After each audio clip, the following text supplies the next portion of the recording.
Hello बच्चों, आज मैं आपको क्लास 9th जिसका सब्जेक्ट है हमारे पास मैथमेटिक्स, इसकी वर्कशीट नंबर 57 समझाऊंगी, जिसकी डेट है हमारे पास 18 नवंबर 2020। आज की वर्कशीट का टॉपिक है सर्कल। ठीक है, तो आज इसमें लिखा है यहाँ जैसे सेकंड, तो आज कुछ नया हम इसमें सीखने वाले हैं। देखो, इसमें आपको थ्योरम दे रखे हैं, 2-3 थ्योरम है, तो चलिए स्टार्ट करते हैं। थ्योरम 1 आपके पास क्या है, यहाँ पर लिखा है equal chords of a circle subtend equal angles at the centre. तो थ्योरम आपके पास है कि जो इक्वल कॉर्ड्स होती हैं सर्कल की, मतलब अगर एक सर्कल में 2 कॉर्ड्स हैं और दोनों इक्वल हैं, तो जो वो एंगल बना रही है ना सेंटर पे, वो दोनों एंगल भी इक्वल होंगे। तो आपको इस थ्योरम में ये प्रूव करना है। ठीक है, तो देखो आप फिगर यहाँ पर देखो, तो आपके पास ए बी और सी डी ये दोनों जो है आपके पास कॉर्ड है। ठीक है, एक ये वाली और एक ये वाली। तो इसका मतलब जो ये दो एंगल बन रहे हैं, एक ये वाला एंगल और एक ये वाला एंगल, ये दोनों एंगल इक्वल होंगे, ये आपको प्रूव करना है। कौन कौन सा एंगल ए ओ बी किसके इक्वल होना चाहिए, आपके पास एंगल सी और डी के इक्वल होना चाहिए, ये आपको प्रूव करना है। ठीक है, तो देखो कैसे किया हमने, पहले हमने यहाँ लिख दिया given a circle with centre O is given, A B and C D are two equal chords, दोनों की लेंथ इक्वल है। ठीक है, प्रूव हमें करना है angle A O B is equal to C O D है। अब हम प्रूव कैसे करेंगे, हम क्या करेंगे, इन दोनों ट्राइंगल्स को ना कॉन्ग्रुएंट प्रूव कर देते हैं। कैसे कॉन्ग्रुएंट प्रूव करने के लिए मेरे को 3 चीजें चाहिए, चाहिए नहीं चाहिए। तो एक तो मुझे पता है कि ओ ए जो है वो सी के इक्वल होगा, क्यों, क्योंकि ये दोनों मेरी रेडियस है, और सर्कल की जितनी भी रेडियस होती है सब लेंथ में इक्वल होती है। ठीक है, फिर उस तरीके से तो मेरी जो ये ओ बी है और जो ये ओ सी है, ये दोनों भी मेरी रेडियस है नहीं है, और ये दोनों भी इक्वल होंगी, तो सेकेंड मैंने ये लिख दिया। अब रह गई एक चीज, एक कंडीशन, तो एक कंडीशन और मेरे को यहाँ गिवन है कि जो मेरी ए बी कॉर्ड है वो उसकी लेंथ सी डी कॉर्ड के इक्वल है।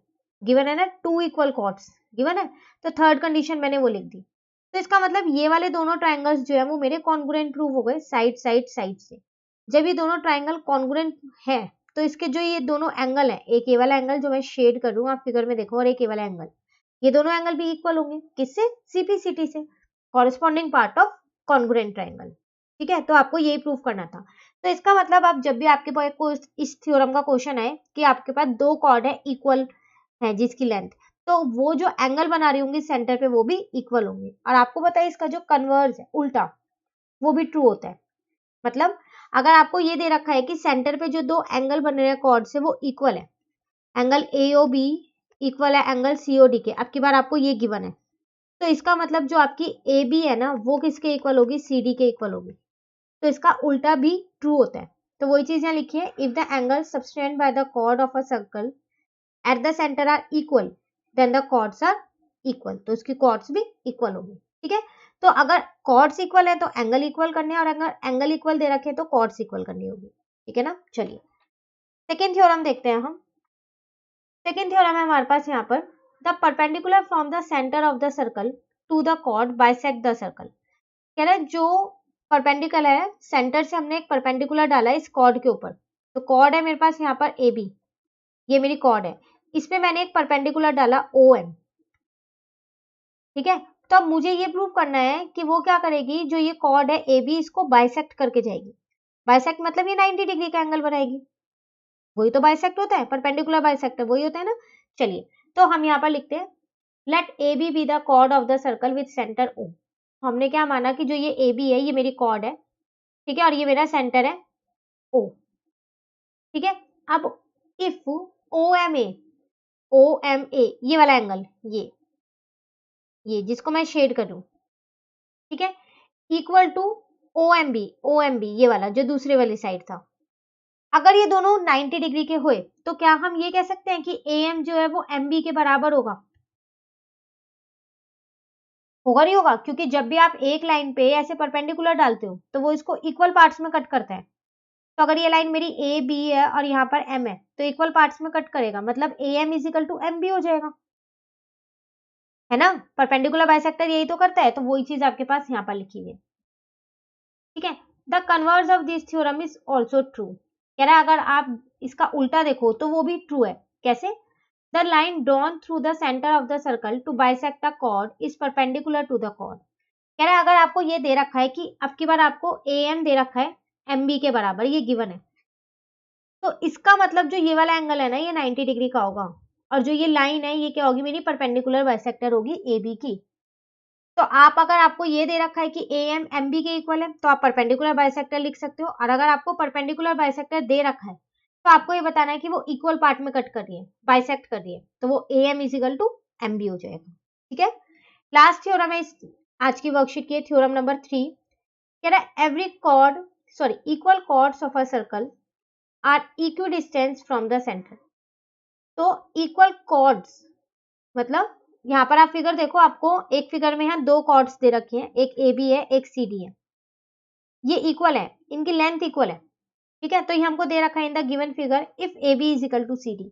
अगर ये इक्वल होंगी तो जो इनका डिस्टेंस है कौन सा, सेंटर से, तो सेंटर ये रहा, आप फिगर में देखो यहाँ पर, ये आपके पास सेंटर है, तो इस वाली कॉर्ड का डिस्टेंस है ओ एम और इस वाली कॉर्ड का डिस्टेंस है ओ एन। तो आपको ये प्रूव करना है कि जो ओ एम है वो ओ एन के इक्वल होगा।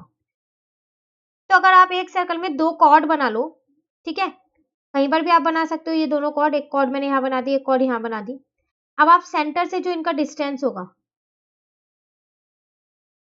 ओ एम और ओ एन, इस वाली कॉर्ड के लिए ओ एम है और इस वाली कॉर्ड के लिए ओ एन है, तो ये इक्वल होगा, ये आपको, ठीक है, तो ये आपके पास थ्योरम है। ठीक है, इसमें प्रूफ नहीं है, बस आपको स्टेटमेंट लिख के ही बता रखा है, जैसे आपका थ्योरम 2 आपको बता रखी थी ना कि अगर ये परपेंडिकुलर बाइसेक्टर है तो वो दोनों पार्ट्स इक्वल होंगे, A M is equal to B M. Same ऐसे यहाँ पर थ्योरम थर्ड में पूरा प्रूफ नहीं करके दिखा रखा, तो आपको स्टेटमेंट से बता रखा है। ठीक है, इसका कन्वर्स भी ट्रू है जैसे बाकी दो में है। कह रहा है अगर आपके पास ये दे रखा है कि O M is equal to O N है, तो इसका मतलब जो ये दोनों कॉर्ड है ना, इनकी जो लेंथ है वो इक्वल है।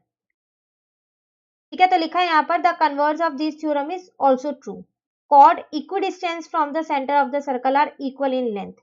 मीन्स इसका मतलब हुआ क्या, if O M is equal to O N है तो इसका मतलब A B is equal to C D होगा ही होगा। ठीक है, तो वो दोनों कॉर्ड्स इक्वल होंगी। तो ये तीन थ्योरम थे आपके पास आज की वर्कशीट में, क्वेश्चंस में ये थ्योरम लगेंगी तो आप इसको अच्छे से समझिएगा। ठीक है, चलिए अब एक एग्जाम्पल आपको दे रखा है वो हम देख लेते हैं क्या है। एग्जाम्पल नंबर 1 है आपके पास यहाँ पर, if two intersecting chord of a circle make equal angle with the diameter passing through their point of intersection, prove that the chords are equal। देखो आपसे कह रहा है कि दो इंटरसेक्टिंग कॉर्ड है आपके पास, तो आप फिगर में देखो एक बार यहाँ, तो वो इंटरसेक्टिंग कॉर्ड आपकी एक तो ए बी है और एक सी डी है, और ये इंटरसेक्ट कहाँ पर हो रही है, ई पॉइंट पे हो रही है ना। तो पहले हमने वही लिख दिया, given that A B and C D are two chords of a circle with centre O intersecting at point E. वही इतनी लाइन लिख दी जितनी मैंने भी आपको फिगर में से बताई है। अब आगे बात आती है कि जो ये PQ है, ये जो PQ है ये आपकी डायामीटर है, सर्कल का डायामीटर है।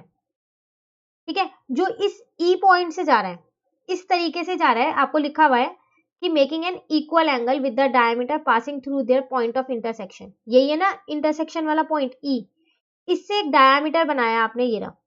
तो अब वो इस तरीके से जा रहा है कि जो ये दोनों एंगल है, एक ये वाला एंगल और एक ये वाला एंगल, इन दोनों एंगल को इक्वल कर रहा है वो। तो आगे भी वही लिख दिया हमने, PQ is the diameter through E, E से जा रहा है मेरा PQ डायमीटर, इस तरीके से जा रहा है कि जो एंगल AEQ है, कौन सा एंगल AEQ, यही वाला एंगल, ये जिसपे मैं डॉट बना रही हूँ। ठीक है, वो किसके इक्वल है आपका, वो DEQ के इक्वल है। ठीक है, DEQ इस वाले के इक्वल है। ठीक है, इतना आपको क्वेश्चन में दे रखा था, तो वो सब हमने गिवन में लिख दिया। अब आपको प्रूफ क्या करना है, जो ये कॉर्ड है ए बी और सी डी ये इक्वल है, ये प्रूफ करना है आपको, A B is equal to C D. ठीक है ना, तो हमने यहाँ प्रूफ भी लिख दिया। चलिए अब हमने ना यहाँ पर कुछ से कुछ कंस्ट्रक्शन किया है, वो क्या किया है देखो, हमने क्या किया, जो ए बी कॉर्ड है ना, इस पे एक परपेंडिकुलर बाइसेक्टर बना लिया है। ठीक है, एल ओ एल, उसी तरीके से एक जो सी डी कॉर्ड है उस पर बना लिया ओ एम। कोई चीज हमने यहाँ लिख दिया, draw perpendicular O L and O M on chord A B and C D. ये हमने खुद से बनाया है, ऐसा हमको क्वेश्चन में नहीं बोला गया था, सिर्फ इसलिए ताकि हम ये प्रूफ कर सकें। ठीक है, अब आप एक बार इस छोटे से ट्राइंगल में आ जाओ, मैं यहाँ लिख रही हूँ ट्राइंगल LEO। तो आपको पता है कि ट्राइंगल के तीनों एंगल्स का सम जो है वो 180 डिग्री होता है नहीं होता, तो ये 90 डिग्री है तो ये भी 90 है ना, और ये तो आपका इक्वल है ही है नहीं है।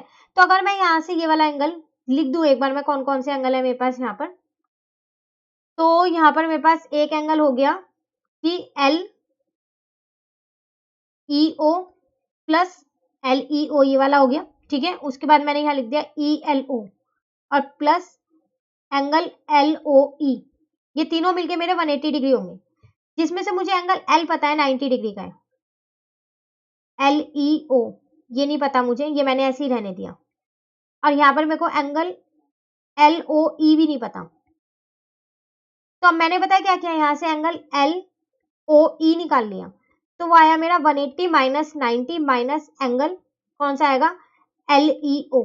सिर्फ मैंने ये वाला एंगल निकाल लिया, तो एंगल LOE कितना आया, 90 माइनस एंगल LEO, यही आया। तो देखो यही चीज आपके पास यहाँ पर लिखी हुई है, तो आपका एंगल LOE कितना आ गया, 90 माइनस एंगल LEO। ठीक है, ये आपने कब किया, आपने जब इस ट्रायंगल की बात की। सिमिलरली अब आप इस ट्रायंगल का भी ऐसे ही निकाल सकते हो। आपको पता है कि एक ट्रायंगल के तीनों एंगल्स का सम 180 होता है, तो ये वाला आपको 90 गिवन ही है, आप फिगर में देखो ये 90 गिवन है, तो आप यहाँ से ये वाला एंगल निकाल लेना, ये वाला O वाला। ठीक है, तो सेम जब आप O वाला एंगल निकालने वाले हो, तो वो एंगल आपका आएगा क्या यहाँ पर, तो वो आपका ये आ जाएगा 90 minus angle MEO is equal to MOE। ठीक है, तो ये दोनों एंगल्स मैंने यहाँ से निकाल लिए, दोनों जो O बनने थे दोनों ट्रायंगल में, वो एंगल निकाल लिए। मैंने ये निकाले क्यों है पता है, क्यों, क्योंकि ना मैं इन दोनों ट्रायंगल को कॉन्ग्रुएंट प्रूफ करने वाली हूँ, जो ये अंदर ट्रायंगल बने हुए हैं। चलिए अब करते हैं प्रूफ। तो तीन चीजें चाहिए होती हैं इन ट्रायंगल को कॉन्ग्रुएंट प्रूफ करने के लिए। एक चीज तो मुझे गिवन ही है, कौन सी, वो मुझे बोल रहा था जो डायमीटर से लाइन पास होती हुई जा रही है, ई पॉइंट से जो डायमीटर जा रही है, उससे ये दोनों एंगल इक्वल है। मैं आपको ये शेड करके दिखा देती हूँ, मैं कौन से एंगल्स की यहाँ पर बात कर रही हूँ। एक तो ये वाला एंगल और एक ये वाला, तो ये मुझे गिवन था इक्वल है, तो वो चीज एक तो मैंने यहाँ लिख दी कि इक्वल है। एक मैंने अभी यहाँ पर शो किया कि जो मेरा LOE है, ठीक है, तो वो MOE के इक्वल होगा, ये वाले दोनों एंगल, एक ये वाला और एक ये वाला।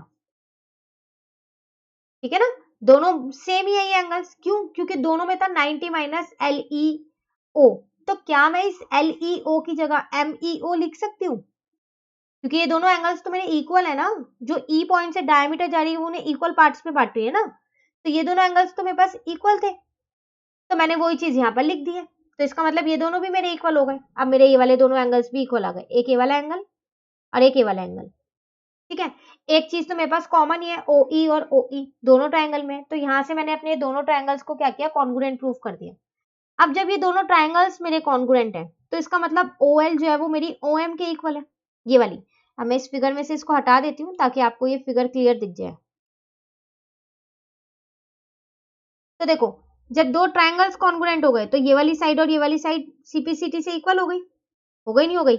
अब जब ये दोनों साइड्स इक्वल हैं, तो अभी हमने पीछे एक थ्योरम की है कि दोनों साइड्स इक्वल है ना हमारे पास, तो क्या करेंगे अब हम यहाँ पर, जो हमारा AB है वो CD के इक्वल होगा, कॉर्ड्स इक्वल होंगी, chord equidistance from the centre of a circle are equal in length. अभी तो हमने थ्योरम थर्ड किया, देखो किए ना, तो अगर ये दोनों इक्वल होती हैं तो हमारी कॉर्ड्स इक्वल होती हैं, है ना, वही चीज यहाँ पर लगा दी मैंने।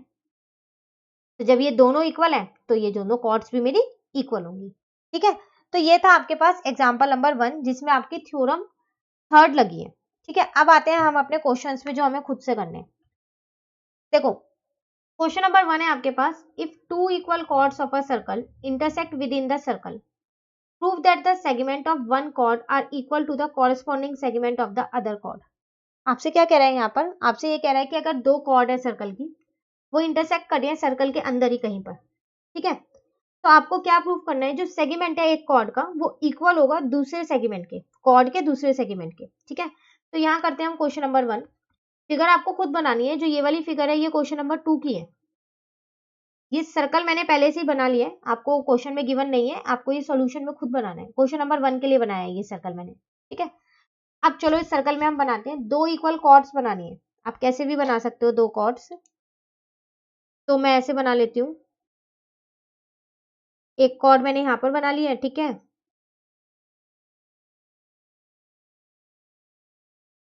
एक मैंने यहाँ बना लिया, ठीक है, इसको मैं नाम दे देती हूँ CD और इसको मैं नाम दे देती हूँ AB। ठीक है ना, अब यहाँ पर कहीं पर सेंटर होगा इसका, आप कंपास से बनाओगे तो आपको सेंटर आसानी से मिल जाएगा, ये मैं खुद कंस्ट्रक्ट कर रही हूँ क्वेश्चन में। ठीक है, ये इंटरसेक्टिंग पॉइंट है, इसको मैंने नाम दे दिया X। अब यहाँ पर O, ये मैंने खुद से कंस्ट्रक्ट किया, अभी मैं लिखने वाली हूँ क्या क्या मैंने यहाँ पर कंस्ट्रक्ट किया है।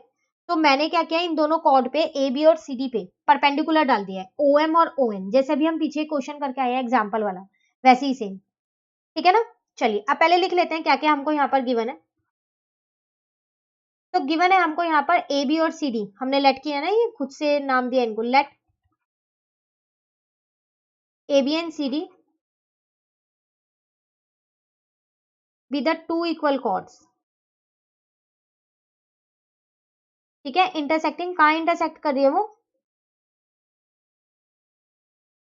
Intersecting at point X, X point पे वो इंटरसेक्ट कर रही है। ठीक है, तो इसका मतलब यहाँ पर A B is equal to C D है, क्योंकि वो इक्वल कॉर्ड्स थी मेरे पास। अब मुझे प्रूफ क्या करना है इस क्वेश्चन में, वो कह रहा था जो सेगमेंट है एक कॉर्ड का वो इक्वल होने चाहिए दूसरे सेगमेंट के कॉर्ड के। तो इसका मतलब मुझे यहाँ पर क्या प्रूफ करना है कि जो मेरा ए एक्स है वो डी एक्स के इक्वल होना चाहिए। ठीक है, और उसी तरीके से एक और चीज होगी, जो मेरा बी एक्स है वो सी एक्स के इक्वल होना चाहिए। तो देखो कॉर्ड है आपके पास ये रही, तो ए एक्स इतना सेगमेंट इस सेगमेंट के इक्वल होना चाहिए डी एक्स के। ठीक है ना। अब उसी तरीके से बी एक्स, ये वाला जो सेगमेंट आएगा ये किसके इक्वल आना चाहिए, ये सी एक्स के इक्वल आना चाहिए। ठीक है, आपको ये प्रूफ करना है। चलिए अब हमने कंस्ट्रक्शन यहाँ पर खुद से किया, तो हम यहाँ कंस्ट्रक्शन लिख लेते हैं कि हमने यहाँ खुद कंस्ट्रक्ट किया है। क्या हमने किया है, वी ड्रॉ, एक तो हमने ओ एम बनाई है, किसके परपेंडिकुलर बनाई है, वो ए बी के। उसी तरीके से हमने एक ओ एन बनाई है, वो किस पे परपेंडिकुलर बनाई है, सी डी पे। ठीक है, अब अपना सॉल्यूशन यहाँ से देखते हैं हम। देखो जब आपने ये परपेंडिकुलर डाला ओ एम और ओ एन, तो ये तो फिर इक्वल पार्ट में कट कर रहा होगा ना, कर रहा होगा या नहीं। इसका मतलब A M is equals to मेरा बी एम हो गया, इक्वल पार्ट्स में कट हो गया। तो आप फिगर थोड़ा इधर बनाना, ये इधर, ताकि आपको लगे इक्वल पार्ट्स में है। ठीक है, आप अगर इसे कंपास से सर्कल को बनाओगे तो बिल्कुल ये सेंटर से बनाओगे तो सब चीज सही बनेंगी। तो फिर A M B M equal है, तो इसका मतलब A B, half of A B, इसको मैं लिख सकती हूँ। अगर अब मैं ए बी का हाफ करूंगी तो या तो ए एम आएगा या फिर बी एम आएगा, कोई एक चीज आएगी, है ना, वही चीज मैंने यहाँ लिख दी है। उसी तरीके से दूसरा जो मेरा डी एन है वो मेरे सी एन के इक्वल है। इसका मतलब अब मैं अगर सी डी का हाफ करूंगी इस पूरी कॉर्ड का, तो या तो मेरा सी एन आएगा या फिर मेरा डी एन आएगा, यही होगा ना। ठीक है, चलिए अब हम यहाँ पर आगे देखते हैं कि हम इसको अब आगे कैसे करेंगे। तो अब आपको प्रूफ करना था A X is equal to D X, तो कैसे करें। एक चीज आपको पहले से ही दे रखी है, जो ए बी है वो सी डी के इक्वल है, ये तो आपको गिवन है, टू इक्वल कॉर्ड्स थी, तो A B is equal to C D आपको यहाँ पर पहले से ही गिवन थी। अब मैंने बताया क्या किया, इसको हाफ कर दिया, half A B is equal to half C D कर दिया है। तो अभी मैंने आपको बोला था कि मैं हाफ ए बी को या तो ए एम लिख सकती हूँ या फिर बी एम, तो मैंने ए बी को ए एम लिख दिया। तो फिर आप पता है सी डी को क्या लिखोगे, सी डी को आप लिखोगे डी एन। देखो ए एम तो डी एन लिखना, गलती से भी सी एन मत लिख देना, गलत हो जाएगा। ठीक है, तो ये आपकी आ गई फर्स्ट। उसी तरीके से आप इसको बी एम भी लिख सकते थे, तो बिल्कुल लिख देते हैं। और इसको अब आप क्या लिखने वाले हो, इसको आप सी एन लिखने वाले हो, इसको आप दे देना सेकेंड नाम, सेकेंड इक्वेशन। यहाँ तक क्लियर हो गया। परपेंडिकुलर हमने ड्रॉ किया तो इक्वल पार्ट्स में कट करेगी वो लाइन को, जब भी आप एक लाइन ड्रॉ करते हो उस पर परपेंडिकुलर डालते हो तो इक्वल पार्ट्स में कट होती है। तो वही दोनों चीजें मैंने लिख ली। अब मैंने अगर ए बी को हाफ किया तो या तो मेरी ए एम आएगी या बी एम आएगी, मैंने एक बार ए एम लिया एक बार बी एम लिया, दोनों लिया। उसी तरीके से जब मैंने सी डी को हाफ किया तो या तो मेरी डी एन आएगी या सी एन आएगी, वही चीज मैंने यहाँ दोनों लिख दी। इससे मेरे पास पता है क्या हुआ, दो इक्वेशंस आ गई, मैं इनको आगे यूज करने वाली हूँ। अब पता है क्या करते हैं, अब इसको ज्वाइन कर देते हैं। ठीक है ना, अब मैंने इसको ज्वाइन कर दिया। तो अब हम क्या करते हैं, इन दोनों ट्रायंगल्स को, कौन कौन से जो हो गए, ये एमओ एक्स हो गया, एक तो ये वाला ट्रायंगल और एक ये वाला ट्रायंगल, इन दोनों ट्रायंगल को कॉन्ग्रुएंट प्रूफ करते हैं। ठीक है, तो कॉन्ग्रुएंसी के लिए मुझे तीन चीजें चाहिए, चाहिए ना। चलिए पहले यहाँ पर मैं लिख लेती हूँ। तो हम कौन कौन से ट्रायंगल की बात कर रहे हैं, एक तो ओ एम एक्स की, ठीक है, और एक ट्रायंगल ओ एन एक्स की। तो तीन चीजें मुझे यहाँ पर चाहिए। एक तो मुझे पता है जो मैंने परपेंडिकुलर डाला था तो उससे मेरा 90 डिग्री बन रहा है, O M X is equal to O N X. ठीक है, देख लेते हैं एक बार फिगर में पीछे, ये रहा 90 बन रहा है। एक ओ एक्स कॉमन है, ठीक है, और दूसरा ओ एम जो है वो ओ एन के इक्वल होगी। क्यों, क्योंकि ये थ्योरम बोलते हैं मुझे, थ्योरम थर्ड जो अभी हमने की थी कि अगर जो मेरी कॉर्ड्स इक्वल हुई तो सेंटर से जो इनका डिस्टेंस है ना, वो भी इक्वल होगा, है ना, equal distance from the centre. तो दोनों चीज मुझे मिल गई, वही दोनों चीज मैं यहाँ पर लिख देती हूँ। तो एक मेरे पास आया O X is equal to O X, ये मेरे पास कॉमन है, ठीक है। उसके बाद एक मेरे पास आ गया O M is equal to O N, लेकिन यहाँ रीजन लिखना पड़ेगा मुझे, A B and C D are equal chords, ठीक है, एंड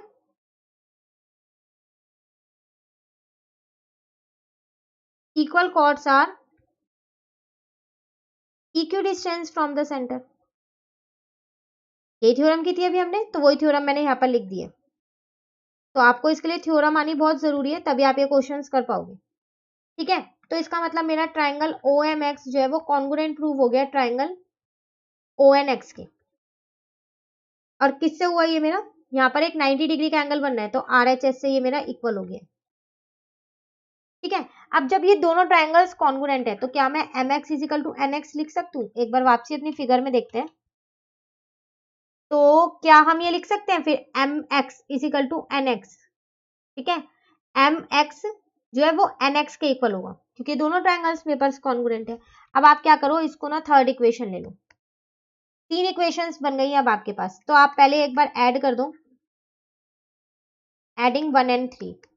चेक करते हैं फर्स्ट इक्वेशन क्या थी, वो है A M plus D N is equal to D N, है ना। चलो ऐड कर लेते हैं। तो मैंने क्या किया, ए एम में एम एक्स जोड़ दिया, राइट हैंड साइड में राइट हैंड साइड, और लेफ्ट हैंड साइड में मैंने लेफ्ट हैंड साइड जोड़ दी। तो जब आप जोड़ोगे ना तो आपका ये आने वाला है। फिगर में देखते हैं अभी हम, ए एम में एम एक्स जोड़ देते हैं, ए एम में एम एक्स जोड़ देते हैं, तो ए एक्स ही तो आएगी पूरी लाइन। उसी तरीके से डी एन में एन एक्स जोड़ दिया तो डी एक्स आ जाएगी, तो वही चीज मैंने यहाँ पर लिख दी है, ठीक है। अब उसी तरीके से आप एक बार क्या करो, अब की बार सब्ट्रैक्ट करो किसको, 2 एंड 3 को। तो इक्वेशन 2 आपके पास थी B M is equal to C N, यही है ना। तो चलो सब्ट्रैक्ट करते हैं अब यहाँ पर। तो बी एम में से मैंने क्या किया, थर्ड इक्वेशन थी एम एक्स, इसको माइनस कर दिया। उसी तरीके से सी एन में से मैंने क्या किया, एन एक्स को माइनस कर दिया। तो यहाँ पर आएगा मेरा बी एक्स और यहाँ पर आएगा मेरा सी एक्स। अब माइनस करना है, जोड़ना नहीं है। इस पूरी बी एम में से एम एक्स हटा दो, इतना पोर्शन हटा दो, तो यही वाला पोर्शन तो बचा आपके पास, फिगर में देखो आप। उसी तरीके से इस पूरे किस में से, सी एन में से ये वाला पोर्शन हटा दो, तो सी एक्स ही तो बचेगा आपके पास, बचेगा नहीं बचेगा। तो ये आपके पास यहाँ आ गया। अब अगर आप देखो तो आपको प्रूफ क्या करना था क्वेश्चन में, ए एक्स इजिकल टू, ये रहा आपका A X is equal to D X और B X is equal to C X, और दोनों ही चीज आप प्रूफ कर चुके हो। A X is equal to D X, B X is equal to C X कर चुके हो ना। तो देयरफॉर, तो इसका मतलब सारी चीजें हो गई, A X is equal to D X आ गया and B X is equal to C X आ गया,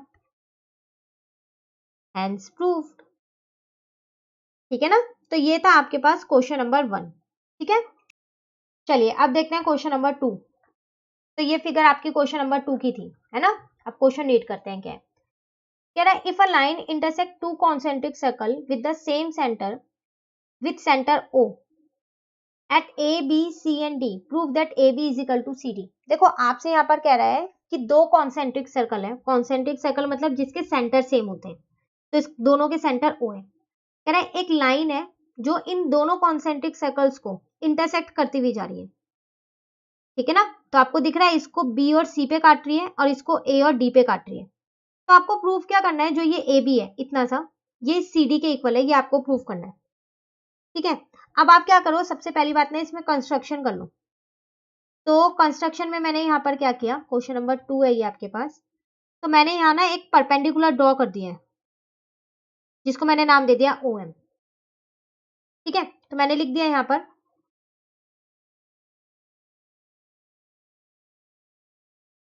draw a perpendicular O M, किस पे, ऑन लाइन ए डी। इस पूरी लाइन पे मैंने ड्रॉ कर दिया, ठीक है। अब जब मैंने ये परपेंडिकुलर ड्रॉ किया तो इसका मतलब ये इसको इक्वल पार्ट्स में काट रहा होगा, तो बी एम जो है वो एम सी के इक्वल होगा। उसी तरीके से ए एम जो है, बड़े वाला मैं बात करूं बड़े वाले सर्कल के लिए, ए एम जो है वो एम डी के इक्वल होगा, होगा नहीं होगा जब ये परपेंडिकुलर है तो इसका मतलब BM is equal to MC होगा और AM is equal to MD होगा जब आपने परपेंडिकुलर कंस्ट्रक्ट किया है तो होगा, ठीक है ना।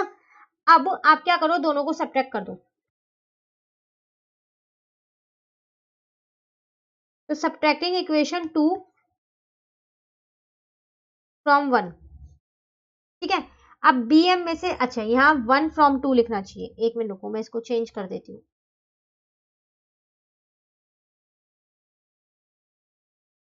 तो इक्वेशन 1 फ्रॉम 2, तो अब आप क्या करो, AM में से ना BM को माइनस कर दो और MD में से ना आप MC को माइनस कर दो। तो जब आप इस पूरे AM में से, इस पूरी लाइन में से ये इतना सा पोर्शन हटा दोगे, ठीक है, मैं इसको आपको हटा के एक बार बताती हूँ।